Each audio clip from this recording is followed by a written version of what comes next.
Ada sebuah kisah yang unik sekali yang harusnya kita jadikan atau ambil sebagai pelajaran. Dan ini lagi viral di Saudi di waktu-waktu sekarang. Seorang pangeran yang tidak mau disebutkan namanya dalam kisah, dia mengatakan tentang kisah pribadinya. Dan kita ambil pelajaran di sini bagaimana besarnya manfaat kalau seseorang sibuk dengan ibadah, sibuk dengan pendekatan dirinya kepada Allah Subhanahu wa taala dan diikuti dengan penuh keyakinan. Pangeran ini berkata, ada satu pertemuan saya di malam haji di hari Tarwiyah dengan seseorang hamba Allah yang dikenal di langit walaupun dia tidak kenal di dunia. Dia bilang pada malam Tarwiyah tanggal 8 Zulhijjah hari pertama haji, saya berada di tenda kerajaan penuh dengan dayang-dayang, penuh dengan segala macam fasilitas. Tapi hati saya tidak tenang, gelisah. Saya ingin keluar dari komunitas ini. Maka saya pun keluar sejenak tanpa ada pengawal. Seorang pangeran biasanya dikawal. Saya cuma membawa handphone saya. Lalu saya jalan keluar dari tenda dan saya naik ke sebuah bukit. Yang bukit itu sangat gelap, tidak ada orang. Karena tenda-tenda biasanya ada lampunya di Mina dan selain daripada itu bukit-bukit semuanya gelap. Lalu saya naik ke bukit tersebut dan tidak terlalu tinggi dengan harapan saya coba tenangkan diri saya. Subhanallah, tidak lama kemudian saya melangkah, saya temukan ada seorang kakek tua umurnya kurang lebih 70 tahun. Sedang duduk di tengah-tengah kegelapan gunung tersebut. Lalu dia mengatakan, apakah kamu yang akan membawakan daging kepadaku? Maka pangeran tersebut mengatakan saya heran lalu saya bertanya padanya, apakah anda pesan daging dari sebuah restoran, pesan makanan? Maka dengan penuh keyakinan kata pangeran ini, orang tua tersebut mengatakan, saya tidak meminta kepada manusia, tapi saya baru saja minta kepada Allah, Tuhannya seluruh pemilik restoran untuk membawanya. Maka kata pangeran tersebut, saya heran dengan keyakinan orang ini. Maka saya berkata dalam diri saya akan bawakan dia makanan yang terbaik. Saya lalu telepon pengawal saya di tenda, bawakan makanan yang terbaik, daging yang terbaik. Lalu dibawakanlah ke bukit tersebut, karena tidak jauh dari tenda. Setelah dibawakan, orang tersebut baca bismillah, makan dengan penuh keyakinan bahwasanya itu adalah rezeki dia. Setelah dia kenyang, lalu dia mengatakan, apakah anda mau makan makanan ini? Lalu pangeran tersebut mengatakan tidak. Lalu dia berkata dalam doanya, ya Allah, sesungguhnya engkau telah mengirimkan daging kepadaku sebagaimana aku minta, alhamdulillah, dan benar-benar daging tersebut lezat sekali. Dan sekarang ya Allah, saya ingin sekali teh pakai min, daun min, bahasa Arabnya na'na'. Lalu kata pangeran ini, saya heran, kalau dia minta di tengah-tengah gunung tersebut di kegelapan, ada yang memberikan dia teh dan itu pakai daun min, ini tidak sembarangan. Maka kata pangeran tersebut, saya cuma diam saja. Lalu tiba-tiba dia mengajakku turun di jalan raya dan lewatlah satu kelompok jemaah haji yang kemungkinan dari penampilan mereka dari negeri Syam. Lalu kemudian orang tua ini mengatakan, ambillah makanan ini, sisa makanan dia, Allah telah memberikan untuk kalian. Maka orang-orang tersebut mengambil dan berterima kasih pada dia, kemudian mereka pergi. Gak lama kemudian komunitas orang yang tadi yang diberikan daging kembali lalu mengatakan, hai syekh, syekh ini orang tua. Orang kalau dikatakan syekh dalam bahasa Arab ada tiga maknanya, bisa orang tua, bisa orang alim, bisa orang kaya. Semua dipanggil syekh kalau di negara Arab. Maka dia mengatakan, hai syekh, sebagai tanda terima kasih karena anda telah memberikan kepada kami daging, maka kami akan memberikan kepada anda teh ini. Maka pangeran ini mengatakan, saya heran karena teh itu didapat dalam seketika sebagaimana daging didapat dalam seketika. Maka orang tua ini masih bertanya, apakah ada daun minnya? Maka orang tersebut, orang dari yang memberikan teh mengatakan tidak ada, tapi kami punya min. Lalu kemudian dia pun pergi ke komunitasnya mengambil min lalu dicampurlah ke teh tersebut. Lalu kemudian orang tua itu mengatakan, berikan juga teman saya ini. Dia tunjuk pangeran tersebut, tapi dia tidak tahu ini seorang pangeran. Berikan juga kepada orang ini karena orang inilah yang telah memberikan daging kepadaku dan kepada kalian.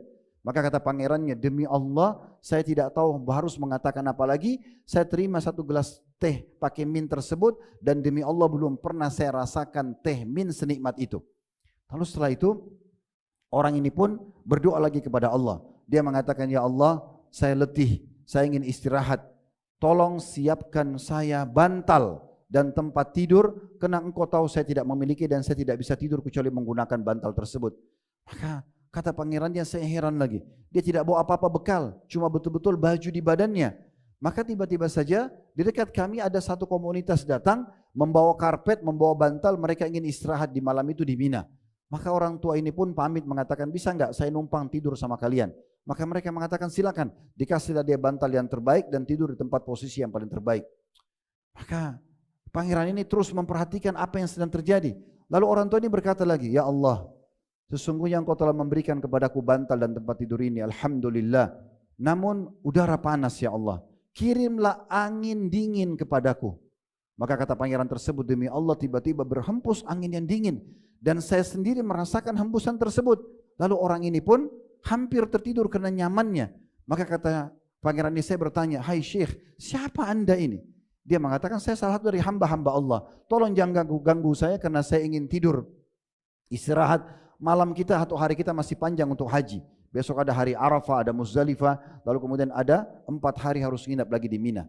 Maka kata Syekh, kata pangerannya, orang itu tiba-tiba tertidur. Saya tidak punya pikiran lagi kecuali kembali ke tenda saya dengan saya berlari. Saya tidak berhenti kecuali sampai di tenda, dan di situ ada ulama-ulama terbesar terkenal di Saudi sedang ada yang menemani para pangeran. Lalu saya menceritakan kepada pimpinan para ulama tersebut, dan dia mengatakan, demi Allah saya ingin sekali ketemu dengan orang tersebut, tolong bawa saya ke sana. Lalu kata pangerannya, saya jalan dengan satu syekh ini dan satu orang lagi ulama besarnya Saudi. Tapi dalam kisah ini semua tidak disebutkan namanya. Lalu kami pergi ke tempat orang tua itu tidur, karena tidak jauh dari tenda. Begitu kami tiba, karena sudah waktunya berlalu berapa waktu, orang tua tersebut sudah bangun. Lalu saya tanya, pangeran ini bilang, anda mau kemana? Dia bilang, saya sudah mau dekat subuh, saya mau wudhu untuk sholat. Lalu kata pangerannya, maaf, apakah anda mengenal saya dan mengenal 2 orang ini? Kata orang tua tersebut dengan penuh keyakinan, iya, saya kenal kalian. Kalian adalah hamba-hamba Allah seperti saya. Kata pangerannya, demi Allah dia tidak peduli dengan nama kami sama sekali. Lalu kemudian saya memberikan kepada dia kartu nama. Kartu nama itu ada nomor pribadi saya tidak kasih kecuali orang-orang khusus. Saya katakan, ini ada telepon saya, kalau butuh apa-apa silakan telepon saya. Dan kalau mau bergabung haji bersama kami. Maka kata pangeran, saya sebutkan nama saya yang sudah dikenal secara internasional, namanya seorang pangeran ini, dan ini adalah si fulan alim ini, dan ini si fulan alim tersebut. Tapi kata orang ini, ya saya tahu nama-nama kalian ini adalah hamba-hamba Allah seperti saya. Tetap diulangi, dia tidak peduli sama sekali. Lalu dia kembalikan kartu nama saya seraya mengatakan, kalau saya butuh apa-apa untuk saya minta kepada kamu, saya akan minta kepada Allah yang telah memberikan kamu segala sesuatunya. Dan Allah kalau mau mengirim kepada saya, Allah akan kirimkan kebaikan-kebaikannya baik dari tanganmu atau tangan orang lain. Maka pangeran tersebut terdiam, dan juga 2 alim tersebut terdiam. Lalu orang tua ini terakhir kali berdoa seraya mengatakan, ya Allah, engkau tahu kakiku tidak mampu untuk melakukan perjalanan, kirimlah kendaraan untukku. Kata pangeran tersebut, saya terus penasaran mau lihat bagaimana Allah membantunya. Tiba-tiba lewat sebuah mobil yang memang pemerintah Saudi menyiapkan khusus untuk membantu jemaah haji yang tidak mampu jalan. Mobil-mobil yang bagus khusus dibawakan untuk orang-orang tertentu yang dianggap sudah tua, dibantu untuk jalan. Maka mobil itu mampir lalu membawanya. Kemudian dia pun pergi dan kami sudah tidak tahu jejaknya. Lalu kemudian syekh atau alim yang sebelahku mengatakan, wahai pangeran, sesungguhnya kita ini hanya dikenal di dunia, tapi tidak dikenal di langit. Tapi Allah baru pertemukan kita dengan orang yang dikenal di langit. Saudaraku seiman, makin dekat hubungan kita sama Allah, makin patuh kepada Allah Subhanahu wa taala, maka makin terbuka semua pintu yang kita butuhkan atau kebutuhan kita di muka bumi ini. Tinggal bagaimana kita yakin atau tidak yakin dan terus menyibukkan dengan amal-amal saleh.